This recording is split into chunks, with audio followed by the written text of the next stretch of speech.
This guy created an AI twin of himself, and you cannot tell the difference between the two. Watch this. Let's take a real piece of work from me, blitzscaling. I wrote a 336-page book, and how do you explain it in one sentence?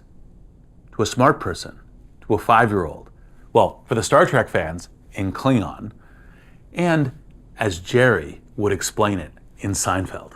Okay, condensing your entire strategy from a 336-page book into one sentence, and starting with the explanation for the smartest person in the world. Blitzscaling is a strategic acceleration of organizational growth to seize market dominance by prioritizing rapid expansion over efficiency, leveraging capital and network effects to outpace competitors in winner-takes-all markets, despite the attendant risks to scalability and operational stability. Now, for a 5-year-old, blitzscaling is like building the biggest tower super fast before anyone else, even if it gets a bit messy, so you can be the leader of the tower game. And now for a Klingon, blitzscaling pus vittelheg duj luchar glutavistelhab doch vam viol, hoch competition vipo qa market dahara.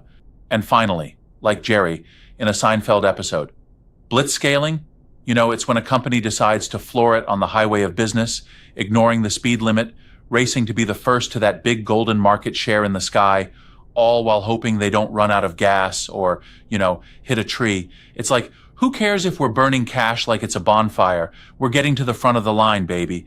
Efficiency? Please, that's for those in the slow lane watching us fly by.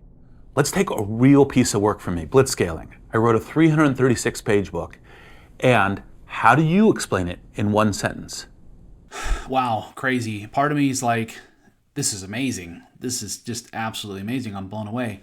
The other part of me is thinking, wow, we have never been in a time in human history when the level of deception, the ability and the power to deceive has been so high. So I don't want to let the conspiracy theorist in me or even the apocalyptic doomsday end timer come out. But there is a sobriety I feel in my spirit that we are truly living in the last days. And I have no doubt that the enemy is going to use this technology more in the days to come. I pray in the meantime that God would use it for his glory somehow. But, it makes me think of that scripture in Matthew 24, that the Lord would shorten the time, for the sake of the elect, because if it were possible, even the elect would be deceived. So the first thing that Jesus said in the Olivet Discourse was, take heed lest you be deceived in the last days. So the warning about deception, okay, the power of deception was clearly put out by Jesus in that Olivet Discourse.